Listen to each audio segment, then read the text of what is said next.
Hey folks, Jimmy here, aka Palette of the Dead. Welcome back to the channel and welcome to something very, very different. Now, as per usual with all of my videos, if you like them, please hit that like button, subscribe to the channel and drop a comment down below. I do appreciate every comment. I've tried to respond to everybody as fast as I possibly can, and it's greatly appreciated to hear what you guys think and to have a bit of a conversation as well with you guys. So, as you can see, this is something completely different. I bought myself a copy of White Dwarf magazine, so very different from Mortal Realms and kind of expanding into the world of Warhammer itself and the different universes that Warhammer encompasses. And I thought I'd share it with you guys and have a look through. If you haven't already got an issue, you can see whether it's going to be worth picking up. If not, if you already have, it's up to you if you watch this video. So, right. Issue 456, it is September's issue. Obviously this issue was designed to be coinciding with the re-release of Warhammer 40k and being very 40k orientated. So, with this one, we are greeted with a Necron and a Space Marine fighting on the front page in some pretty nice artwork on the front, which is always good to see. It's always nice to see that nice Warhammer art. It's always quite fun, quite colourful, and a bit different as well. You get some really good bits, and then you get some, yeah, it's just like a Space Marine just going, you know, we're having a conversation in a weird way. So yeah, so it's always good to see this kind of stuff. Gives you a brief summary of what's in there. So design notes, Space Marines vs Necrons battle report, new 40k of course, Warhammer crime short stories, some cities of Sigmar in Warcry, and a load more as well.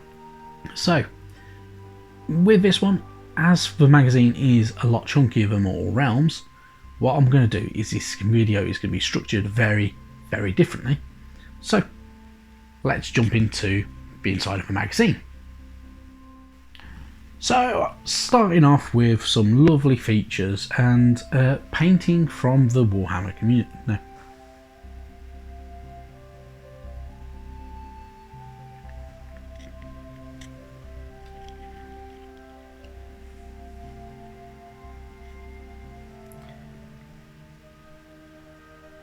So, starting off on the inside of this magazine, we're going to start off with having a look at what models people have been painting and sending for photos into GW4, and you've got some really good looking models. Those Myrmor Banshees are bloody fantastic. I'm not going to lie, I really like that paint scheme. It looks really nice. That kind of grey, dark dingy grey, kind of silvery kind of paint colour. Is a fantastic kind of range of colours to go for, with kind of broken up with them little bits of red flowers on the bases as well. Yeah, really nice. These were painted by somebody called Darcy Bono. Yeah, this person has got a very interesting look at a palette for it all. Yeah, they're really nice. I must admit, I really like them. They look pretty cool as well. That Loon Boss as well is definitely a really good keeper.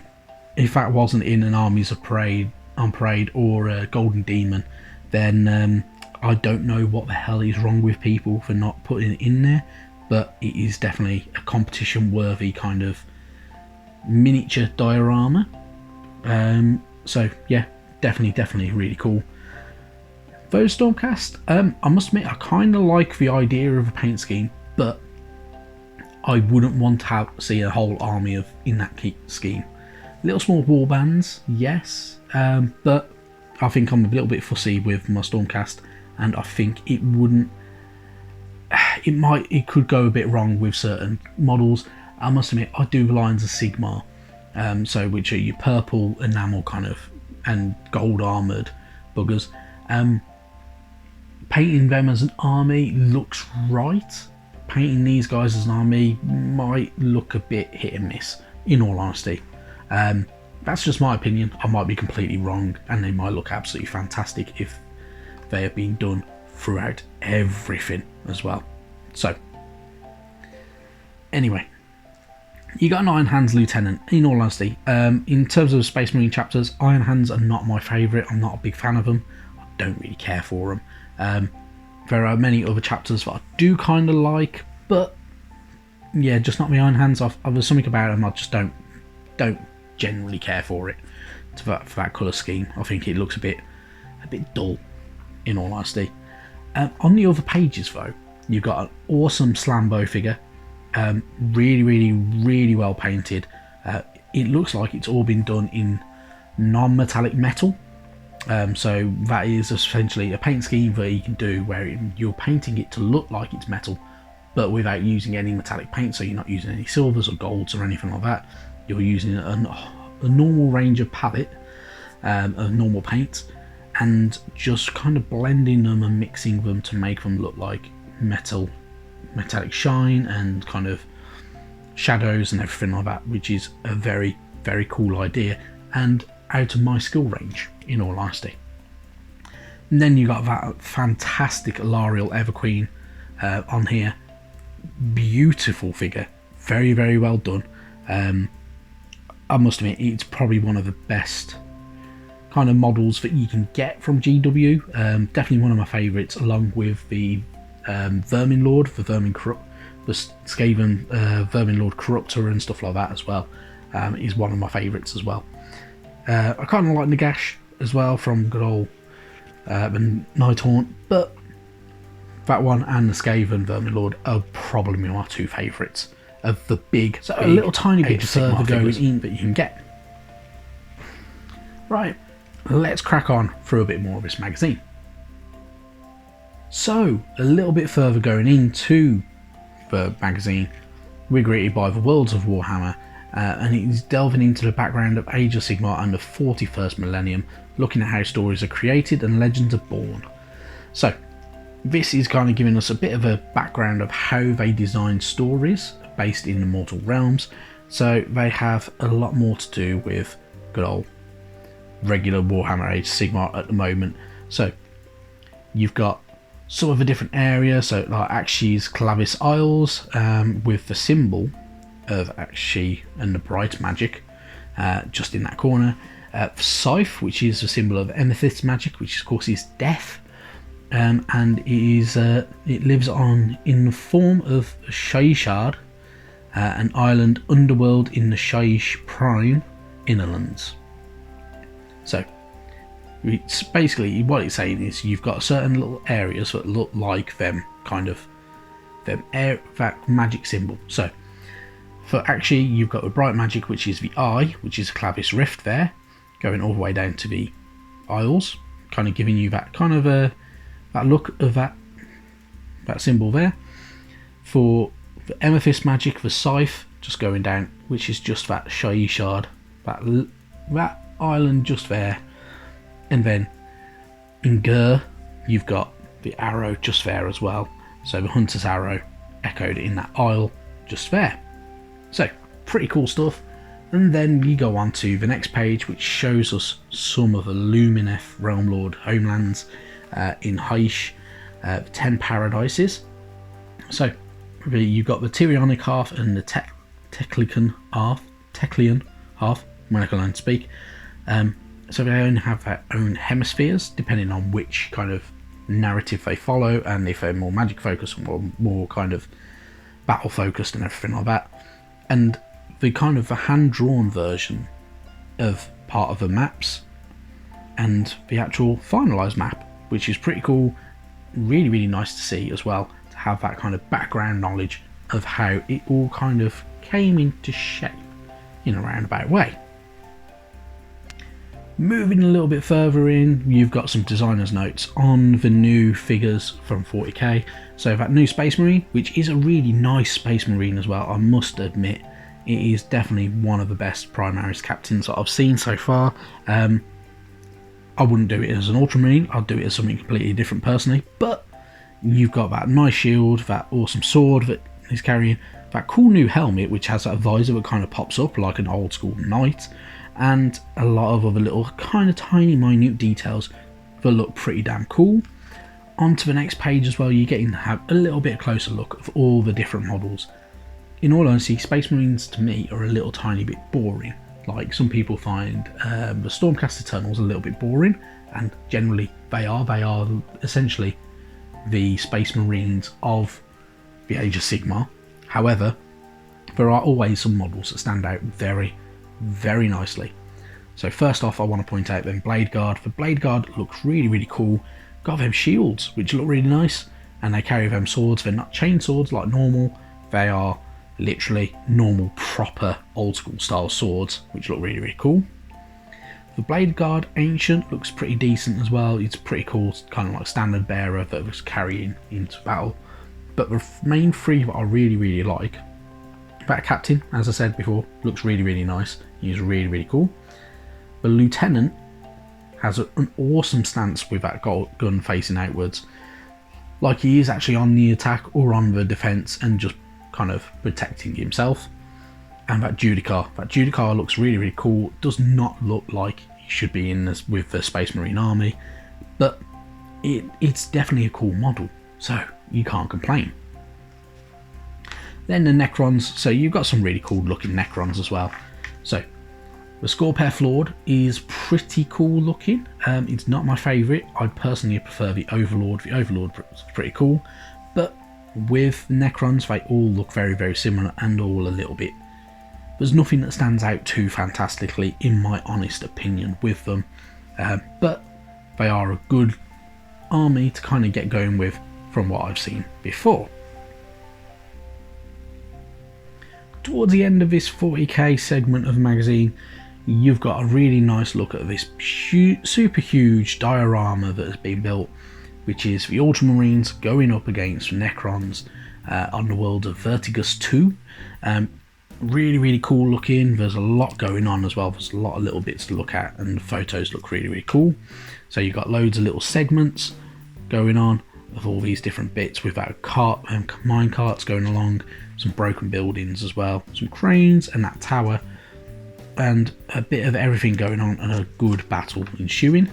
A bit of how they built it in the early stages of them building it, and all these little bits and pieces as well. So these little minute details like the scarabs going across all that kind of scenery, and then bits and pieces as well kind of going to intercept against them Space Marines, which looks really, really cool. But then you've got on this page loads of scarabs crawling up the walls and stuff like that, which is a fantastic idea to do, and with them kind of swarming over a dead Space Marine over there as well, it makes it look really, really cool. It looks like somebody has put a lot of time and a lot of thought and a lot of effort into making this work and making it look pretty cool. Definitely a cool little diorama that they've definitely got going with this one, with the Judicar kind of leading the way as well with some Blade Guard behind him. Yeah, it is a very, very nice look. There's loads of little details as well that you can kind of spot throughout the entirety of it, and some things just stand out really, really cool, especially them scarabs. Must be, I like that bit. That is really, really cool. I really, really like that. Cool. And then going into part of the magazine that is more kind of my wheelhouse, which is the Age of Sigmar section. So this section is kind of bringing in some of the rules of how you would use a Cities of Sigmar warband in your games of Warcry. Cities of Sigmar, if you don't know, is kind of like your old school Empire, 3 guilds, some Dark Elves, some normal elves, some wood elves, and you can have dwarves in there as well. Some of the old school dwarves and not your slayers. Really, really cool. They look pretty decent as well, and it kind of gives you some rules and a bit of kind of like story of how to get going and some lore, and then all of a breakdown of bits and pieces, including your points cost and stuff like that for the actual units that you can get using. So you can have everything from guild champions to marksmans with long rifles. You can have an Iron Drake. You can get yourself some Blackguard in there and Wildwood Rangers if you really, really wish to as well. And you can make up a Cities of Sigmar warband for Warcry, which is a fantastic idea. And we don't see enough of Cities of Sigmar as it is in Age of Sigmar at the moment. And it'll be nice if they have a big expansion in the next iteration of Age of Sigmar, if we're lucky. Cool. And then sticking with Warcry, we have literally a tale of 4 warbands. So you have the Jade Eye. So the Jade Eye are Cypher Lords. They are a segment of the Cypher Lords, which are pretty cool. They're hanging around in Good old 8 points itself, so the realm within the realms that links every realm together where chaos normally lingers. And they are a very cool paint scheme. I really like that paint scheme. Very kind of pale kind of colour and very focused on all that ice as well and snow, which makes it look pretty decent. Going up against Joyous Amputation, which is the Unmade, so they are very focused on chopping limbs off and all that type of stuff. Very gory. They have been painted up to look very gory as well. They look pretty cool. The Penumbral Hunters, so the Corvus Cabal, with an Ogrid just on there as well, and then they've got some of the kind of creatures around, and all them bird schools as well, with their kind of leader just leading the way. And last but not least, you got the Venomborn, which is kind of your good old Splintered Fang. So they have these serpents kind of going along with them, and all these cool units. Looks really good. They are very well painted schemes. Not gonna lie, having some big kind of creatures in with these warbands makes it look pretty cool and pretty different as well. And definitely something that you might want to consider if you're going to do a game of Warcry. Right, and as we come to the end of the magazine, we're greeted by some Seraphon, which look really cool. They're very nice paint job, I must admit. I quite like them. Having that Carnosaur, a couple of the Stegodons, and the good old Bastillodon as well there. Look really cool. But it's a nice paint scheme, I must admit. It's really nice, and it goes very well with that kind of Aztec-y jungle theme that the Seraphon generally have. And then a little bit of it into next month, so you got Glog's Mega Mob, so good old rock trolls from the looks of it as well. So really cool. Definitely one to look out for. I'll probably get it, I'll probably pick it up, and we'll have a look through it next month as well. Right then, I've kept you all long enough. I'm going to get going. But as I've said earlier, if you like these videos, or if you've got any feedback for this type of video and you want to see a bit more of White Dwarf, let me know in the comments down below, and don't forget to hit that like button, and if you haven't already, subscribe. Right, thank you very much for watching, and I'll catch you next time. Bye bye now.